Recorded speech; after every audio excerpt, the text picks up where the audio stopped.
So we have a special guest that I would like to introduce you all to. This is someone who has been fighting for progressive change here in Illinois in the General Assembly. I'd like to introduce you to Rachel Ventura.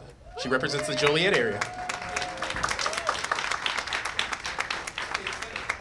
Yes, thank you. So for those of you who don't know me, and it's okay if most of the room doesn't know me, I am from Joliet, born and raised. I spent 14 years out of the state, somewhat as a military spouse for 10 years and 4 years after college. Why am I up here? I am the state senator in the 43rd District, and I did not have an easy pathway there. So just a little background about me, and then I'm going to talk to you about the state budget, and if there's time, a couple of issues. And unfortunately, because of the way they're structured, I can't take questions at this forum, but please, you can contact me at senatorventura.com. I'd love to speak with you afterwards if you do have questions. So a little background about me. So I was born and raised. I had a union parents. Both my dad was a bridge tender for the Teamsters, and my mom eventually became a teacher. She was a stay-at-home mom initially, but I was born in 81, the time of Reagan. And Reagan economics slowly deteriorated the family from a one income to a necessity of a two income, and now we have more needs than just that. So thank you, 40 years of Reagan economics. So fast forward, my family found themselves in poverty. I have 3 siblings, so a total family of 6. And when I was in college, my mom was finishing college, and my 3 siblings were all in college. I went to school for mathematics. I then worked for the insurance companies thinking, this will get me out of poverty. And it did. And it challenged my moral standing. I realized that working for health insurance initially, the rise of managed care, I was an actuary working on basically putting hospitals and doctors out of business. I didn't realize that at the time. I was 19 in my first internship when I started that career path. Later, I went on to work for the 3rd largest life insurance company in the world, and that was really when the light bulb moment happened, that I was siphoning dollars out of the middle class and out of people who needed their benefits at a time when their loved ones had died more than ever, and companies were clawing back amounts. And I was like, I cannot continue to do that. At this point, I was living in California. I had my math degree, and I was working for the Wildlife Waste Station on the side, volunteering with large cats. And I decided, you know what? I want to go back to school to be a veterinarian. So I started the process. In that process, I also ended up getting married to a man in the Navy, and I got a degree in biology. I worked as a pet nurse, and I realized the pet healthcare system isn't that much different than human healthcare system. And I was like, do I really want to spend $250,000 to be in debt and then have to basically create profit off of dogs' illnesses or cats' illnesses? And there was a lot of exploitation because it's not like the animal can tell you what they need. So you are at the trust of your veterinarian. So get some good vets out there. It was that point that I was like, I don't want to continue to go into a system that's just about money. I want to do more than that. And so I became a naturalist on the state parks in Georgia. I was restoring the longleaf pine forest and trying to save the gopher tortoise, which is a keystone species, when the Navy ripped us away to the West Coast. I then got into international publishing. We published game books. So for my D&D fans out there, I worked for Legendary Games for 10 years. And I was also sold scrapbooking supplies. So I was not on the pathway to becoming a politician. This was not my life goal. But in 2016, during the primary, the Democratic primaries, I started getting involved heavily into Bernie's campaign. And I ended up going through my divorce because my marriage got physically violent. It had been abusive for some time. It was just finally the physical violence that woke me up to it. So in 2016, the summer of, I moved my children back here to Illinois, and I had no idea what I was going to do. Should I go back to being an actuary, making lots of money while selling my soul, or should I do something different? It was my dad who encouraged me to get involved in local politics, and I remember when he told me to run for city council at the time, I laughed at him. I said, Dad, my kids and I live in a 10 by 10 room in your house with built-in bunk beds that we made because there wasn't enough room, with whatever we could fit into my car. I'm going through a contentious divorce. I cuss like a sailor. I tell people how it is, and I ruffle feathers. I'm the worst person to be a politician. And he said, but you would make a really good public servant. So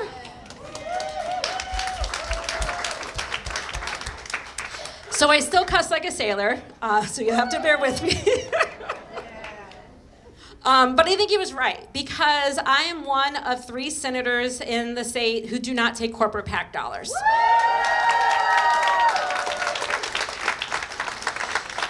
So I ran for a city council. I did not win my first race. There was 15 candidates. We don't have primaries in Joliet city races, and the top 3 got the seat. I came in number 5. That was a huge win, really, though, for me, because people were like, who is this person? How did she come from nowhere with no money? And we beat one of the incumbents. They lost their seat. And so how did I do it? I knocked doors. My dad was involved in politics in the 70s. He served on the county board 40 years before I was born, and he showed me how to pull a voter list and go knock on doors. So I learned it the old school way. I still do it that way today. And I went and talked to people. I met them where they were at, and I pushed them where I thought they needed to be. And I think that's a big part of ground-up politics. When we start at the bottom and we find out what's going on, we can find solutions for those individuals. But I was encouraged to stay involved, mostly because when I looked behind the curtain, I saw the train wreck, and I thought, okay, should I walk away now because it's really messy behind that curtain, or do I continue to stay and fight? Because if not me, then who? And so I stayed involved. I ran for the county board against the wishes of the Democratic Party. I was the top vote getter in the primary and went on to beat the other candidates by 15 percentage points in the general election. So I served on the county board. Thank you. For 4 years, I chaired public health through COVID. I also was the vice president of our forest preserve. In 2019, I ran for Congress against Bill Foster because we needed more climate answers and climate justice. We also need a medical system that works for everyone. We need universal health care, and we had met with him a number of times, and he refused to hear our issues. Our district polled at 70%. They wanted universal health care, and he was unwilling to meet with us while taking money from the pharmaceutical company. Okay, so we're gonna get on to, so in 2020, sorry, I was getting a little too on the other side. In 2020, I ran for the state senate. And I've been sitting 2021 I ran for it. And so I've been in that seat ever since. This is my 3rd year as a state senator. And so I want to talk a little bit about our recent budget. I chair a Human Rights Committee, so you've heard a lot about some of our rights that are in danger right now. Illinois has a really good Human Rights Act, and we continue to tweak that as needed to help protect people here in Illinois. I also vice chair public health. I sit on local government, child welfare, and financial institutions, and the big one is I sit on appropriations. So with all that being said, we do have the largest wealth cap now that we've ever had in America. It's bigger than the turn of the last century when the robber barons ran this country, so it's an issue. We already talked about our bought and paid for government in Congress. So what does the federal cuts do? Obviously, many of you know this is for billionaire tax cuts, and how does it hurt us? So at the state, some of these federal cuts obviously hurt Medicaid. What does that look like from a state level? Can we fill the gap if they cut the Medicaid expansion? The Medicaid expansion is above pregnant women and disabilities. It's beyond that, it looks at low-income eligibility. And that's about 700 to 800,000 people in our state, and it would be a $7 billion gap that we would have to fill that we get from the federal government right now. So that's what that looks like if they cut just the expansion. If they cut additional aspects of that, like our disabled and our pregnant women, people who can't work, that number gets to be a lot bigger. 38% of our budget, which is $55 billion budget, is spent on health care. So again, if we had universal health care, the 38% of our budget would then be available for services that we need here in our state. SNAP benefits are at risk, housing benefits, especially rapid rehousing benefits, food safety, like the USDA, we've already begun to see these cuts. So we have a portion of meat factories here that we inspect at the state, and then we have ones from the federal government.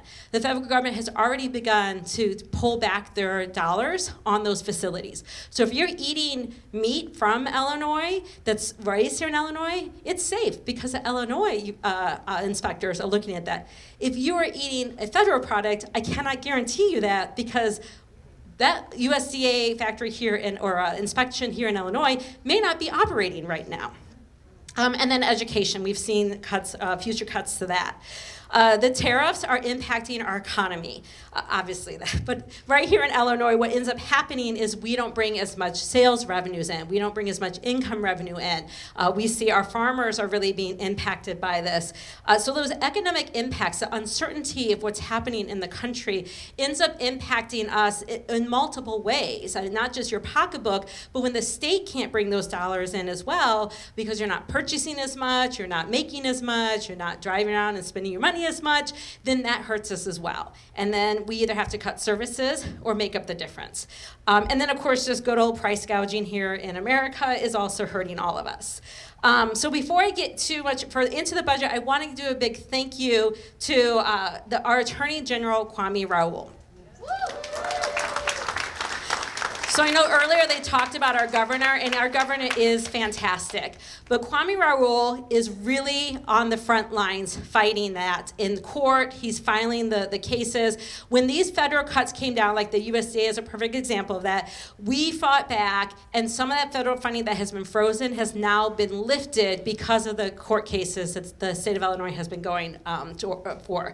So we ended up expanding his budget. It was one of the only agencies in the whole state who got an increase in their budget, was his budget by $15 million, so he could hire more attorneys to fight the Trump administration and the federal administration. Yes. Okay, so let's talk about our big budget, $55 billion. Last year was $53 billion. So the first thing I hear from the other side of the aisle is, well, haven't you ever considered cutting your spending? Well, okay, let's look around right now in Illinois. With this big budget, are all of your needs being taken care of? Are your housing needs being taken care of? Are all your education needs being taken care of? Are your food needs being taken care of? Are your job needs taken care of? I don't think anyone can stand up here and say all of their needs are being taken care of. And so that's one reason why we aren't cutting the programming. We did freeze, we had all of our agencies hold the line. But the reality is that we're still hurting. That wealth gap I talked about at the beginning is what's hurting us. We've siphoned dollars out for 40 years and then expect our community to do the same with less. And we adapted and we adapted. Well, we are in the boiling pot now. So either we get out and do something different or we're just going to boil. So some of us want to stop that. And so how do we do that? So, and one other point about that. The $53 billion last year, the inflation alone was $1.6 billion. So when we talk about, well, can't you just cut things? Yeah, well, inflation is a big part of that rise. So just for us to stay level, we still have to bring in more money. All right, so let's talk about how we balance this budget, because there were things that were cut out that people were very upset about. This was the hardest vote I've had to take in Springfield, but we did have some revenue wins that helped us from preventing more cuts. So we changed a few things. We changed our accounting system from Finnegan to Joyce, which brought in more dollars. We ended up passing what's called a guilty tax for those who try to hide their money outside of the United States. And so we had some progressive wins in going after the rich to pay their fair share. One of the big things that became a fight in the final days was a digital ad tax. So a digital ad tax is taxing Facebook. It's taxing Google. It's taxing the people who run the ads on your streaming services. They run those ads now, they make lots of profit, and they pay zero in taxes. So that would have been about $1 billion. Several progressives were pushing for this, but in the end of the days, the moderates carved it out, and we passed the budget without it, which is frustrating, but there were some wins there. So the majority of the dollars that we raise come from taxing the rich, which was a huge win for us. We've been fighting for that a long time. But we left $3 to $5 billion on the table of simply taxing the rich. Things like the digital ad tax, continuing to go after people who have tax shelters in other countries, as well as just maxing out the corporate rate. So our Constitution allows for a 5 to 8 ratio. So if you all pay 5% in income taxes, corporations have to pay 8%, except for we only charge them 7% right now. So even just changing that to is available for us right now to that 8% ratio, we would bring in another $1 billion. So I think it's important to recognize we have needs in this state, and the people who are not paying their fair share could help us get there. So one of the things that we are working towards doing is getting off of the flat tax, which is a regressive tax, especially when you have corporate loopholes, and moving to a graduated income tax for people who make more than $300,000 a year. And then it ramps up. Yes, everyone's talking about that. What does that do? That allows us to actually create middle-class tax relief. Things like property relief, things like just a decrease in your income taxes.